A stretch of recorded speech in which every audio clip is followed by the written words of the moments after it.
Thousands of people start learning how to make AI videos every day, but over 90% of them give up in the first week. And that's not because the creation itself is hard. It's because they get lost in what AI model to use, what workflow to follow, or they simply get overwhelmed by so many tutorials. That's why in this video, I'm going to walk you step by step through the essentials you need. So by the end of it, you can go from a complete beginner to someone who can actually create impressive videos in less than 15 minutes. But first, before we actually get into the practical steps, you need to understand something, because this is what decides whether your next generations will look realistic or not. Most people spend 90% of their time inside AI video generators, testing prompts and regenerating over and over again. And while that might seem like the right approach, it's actually the biggest mistake you can make. Whenever you create a video with AI, you have two options: text to video and image to video. Text to video is pretty straightforward. You write a prompt, and the AI creates an image based on your description. But there's a problem with that. The AI has to figure out the character, the lighting, the environment, and every other aspect on its own. And what happens almost every time is that it misses details. So let's just test it with this prompt. And this is the video that we get back.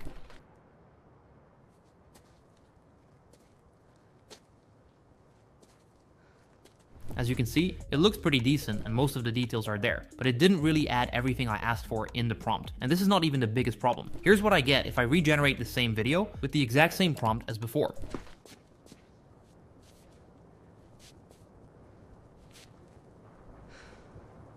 The character looks completely different, and it looks like a different rooftop. And this happens because every time you hit generate, the AI starts completely from scratch. It doesn't remember anything from your last iteration. So if you want to create a video with multiple scenes that doesn't look like random shots stitched together, it's impossible to use the text to video method. And that's exactly why the most experienced AI creators avoid this method all the time. They always go with the second one, image to video. With image to video, you're showing the AI exactly what the first frame of your video needs to look like before it even starts generating. The model takes that image as a visual reference and builds on top of it. The AI doesn't have to guess what your character looks like or what the lighting should be because you've already locked them in. So if I take this image and add a simple prompt, I get this result.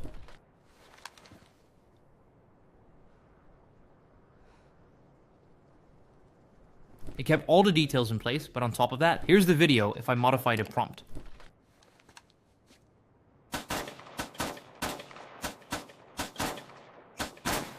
The character and all the other aspects look exactly the same in every generation, but not everyone who uses this method gets realistic results. Most people generate average images and then expect to get a cinematic video from them, which is simply impossible. If you want to get realistic results, you need to make high quality images. So the real question is, how do you actually create them? Well, the answer comes down to 5 specific principles. And the reason thousands of beginners generate low quality images isn't that they're using the wrong tool. It's that they don't actually know what makes an image cinematic in the first place. Now, after studying real filmmakers from Hollywood, I found out that they all share the exact same 5 principles when creating a movie. And the good news is that once you understand what these are, you can start applying them directly inside your AI videos and create better results than most people. The first principle is lighting, and this is what makes the difference between an image that looks like a normal photo and one that feels alive. And that's because good lighting that has direction and creates shadows will make it seem like it's in 3D instead of 2D. Just take a look at this image with poor lighting, and now at this one. The difference is massive even though we only changed the lighting. Filmmakers know how important this is, and that's the reason they hire multiple teams and spend hundreds of thousands of dollars on lighting equipment alone. Now the second principle is depth, and this goes hand in hand with the lighting principle for creating that 3D feeling. If you want to avoid creating flat images, you just need to add something slightly out of focus in the foreground, your subject sharp in the midground, and then the environment in the background. This will make viewers see it as a real 3-dimensional space. But this doesn't have to be really complicated. Even a small detail, like a blurred railing at the edge of the frame, is enough to create that effect. Now the third principle is composition, and this is where you actually place your subject inside the frame. Beginners who have no real background in filmmaking think that the subject should always be in the center, but that's actually a mistake very few people talk about. What professional filmmakers do instead is apply the rule of thirds. Imagine your frame divided into 9 equal sections by 2 horizontal and 2 vertical lines, and then just place your subject on one of those vertical lines slightly off center. It might seem really complicated, and it actually is for real movies, but when it comes to AI videos, you can adjust this in just a few clicks, like I'm going to show you now. For this principle, you can also take advantage of leading lines from roads, corridors, or walls that naturally pull the viewer's attention toward this subject. Now the fourth principle is emotion, and this is actually the secret behind any blockbuster movie.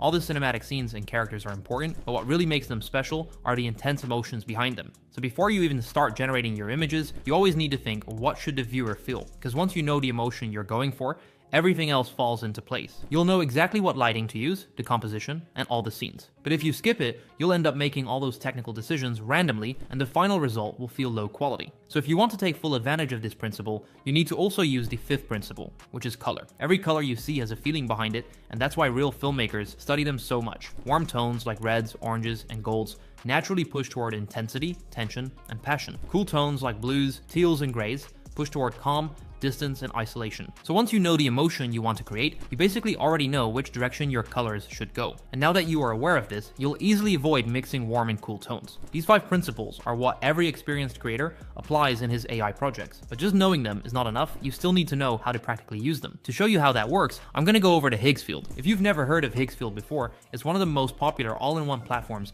that gives you full access to all the image and video AI models. So instead of having 5 different subscriptions and switching between tabs, with Higgsfield, you get all that under one roof. But what really differentiates it from other similar platforms are its original AI features. One of them is Cinema Studio 2.5, which is the only workflow I recommend beginners use. It has everything you need, from creating images and videos to even voices, at the highest quality out there. And the only reason this is possible is because Cinema Studio is only trained on cinematic movies. So even if you give it a simple prompt, the results are way better than most AI models. And on top of that, the overall interface is so easy to understand that even a complete beginner can use it. That's why I'm going to use it for this video. And by the time you're watching this, Higgsfield will have already dropped Cinema Studio 3.0. It's their latest AI film tool, focused on more realistic optical physics, better scene understanding from references, built-in audio, and an overall jump in cinematic video quality. Everything I'm about to show you still applies. It's just that Cinema Studio 3.0 will take these same techniques and push the results even further. So if you want to follow along with the tutorial, I'll leave a link to Higgsfield in the description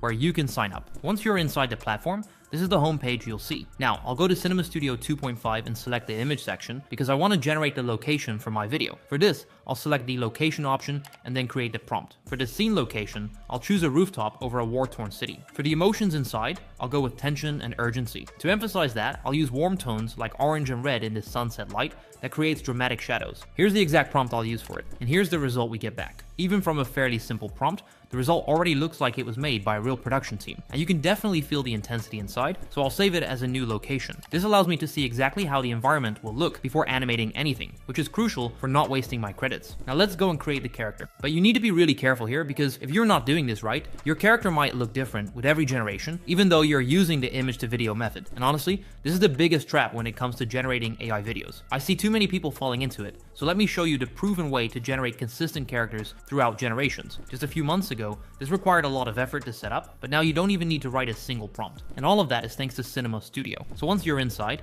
go to the character section. Here you can build your character through 8 specific categories, the same way a casting director would think about building a role for a film. Genre is first, and this matters more than it looks. There are 14 options, like action, drama, and horror. And the reason this category is so important is that the same prompt generates completely different results for thriller than for comedy. I'll go with war. The budget is set in millions of dollars, and this sets the overall visual polish. A higher budget means a more refined, sleeker aesthetic, so I'll pick 250 million. Then we have the era. This is the time period which shapes the clothing, the grooming, and the overall style. And because I want something modern for my video, I'll choose the 2020s. For the archetype, I'll set my character to be the hero. But these were just the first options. Let's now get into the physical appearance of the character. Inside the identity section, you can choose the gender, which will be female for my example. Race, I'll pick Asian, and then the age. My character is a female soldier, so for the physical appearance build, it'll be athletic. Now these are most of the options you'll get with a normal AI generator, but when it comes to Cinema Studio, they actually took that extra step and added all the human details you can think of. You have height, eye color, hairstyle, and texture. And for her physical details,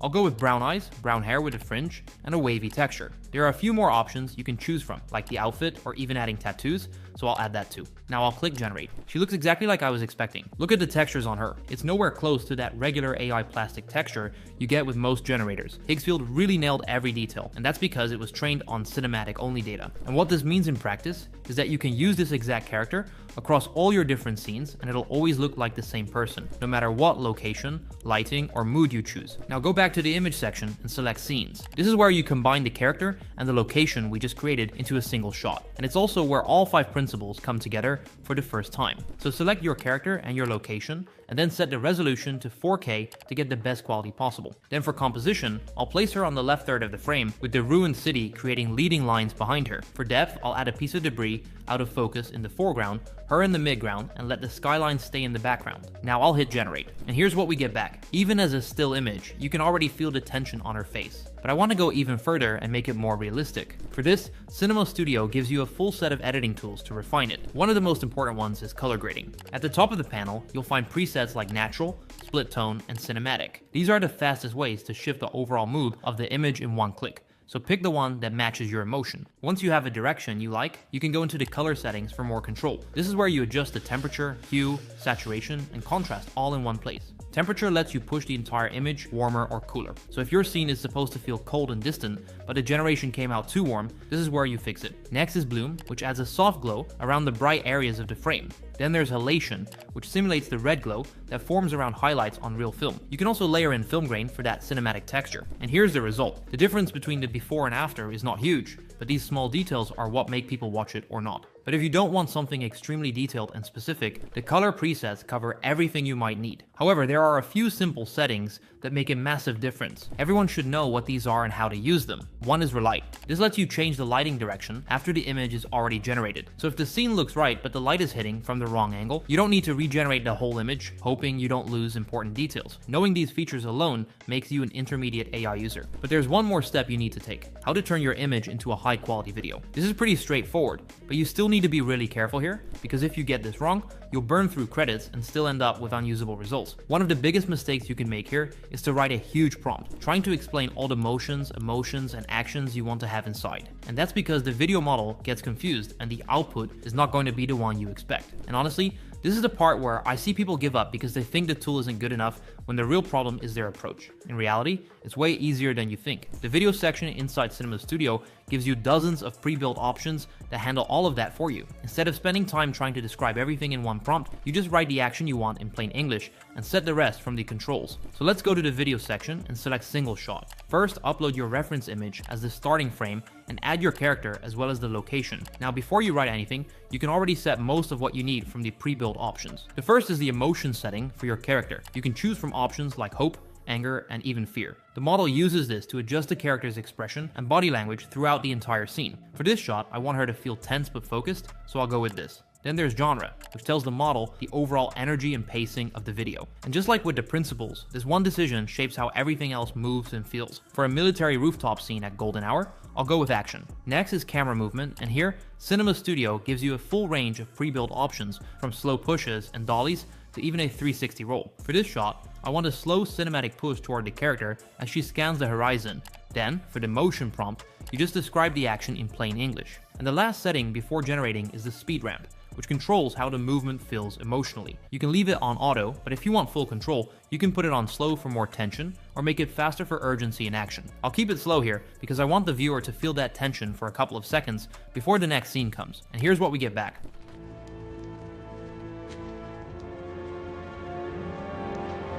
The motion is exactly what I wanted. You can instantly feel the tense atmosphere, and the character already looks under a lot of tension. The overall scene's body language already carries the emotion we set before we even wrote a single word. But with the single shot mode, you can only generate one scene. It's good for testing quick ideas, but if you want to create a longer project, you need to stitch all the scenes together in real editing software, which can quickly get complicated if you don't use it properly. So that's why Cinema Studio has the multi-shot manual mode. This has all the same features as the previous one, but here you can actually create a video with multiple shots in one go. Now, you can build up to 6 shots in a single generation, each with its own prompt, motion, and duration. And even though the workflow is now way more powerful, Higgsfield keeps it very simple to use. You can add, adjust, and even move around these shots with only a mouse click, which would have taken multiple complex prompts just a few months ago. So I'll create 3 different scenes for this example. For the first one, I'll paste in this prompt. And for the camera movement, I'll go with the zoom in and then slow down the speed ramp so it builds up more tension inside the scene. For the duration, I'll go with 4 seconds. Now, in the next scene, she'll raise her rifle, so I'll paste in this prompt. For this, I'll make everything more alert by adding a zoom in as she tracks the target and changing the speed ramp. Now for scene 3, I'll keep it at just 3 seconds and paste in this prompt. This is where the impact happens, so I'll try the hero mode for the speed. Now this is exactly the moment where everything we built so far comes together. So let's click generate and see what happens.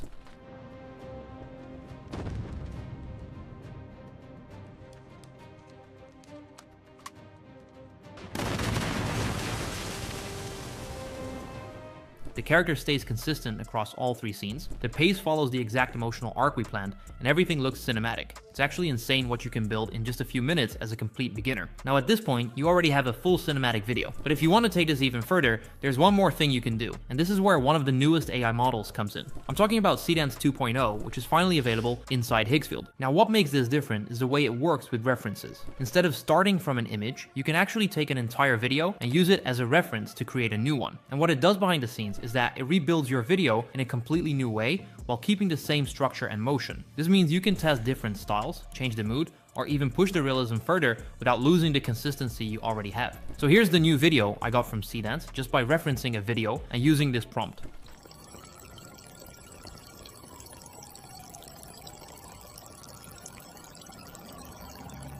Take a look at how it compares side by side with the original clip. The results are absolutely insane. In my opinion, this is the best AI feature I've seen this month, and you can access it right now inside Higgsfield. So if you want to start building your own AI videos without getting overwhelmed, go sign up for Higgsfield with the link in the description below. Thanks for watching, and I'll see you in the next one.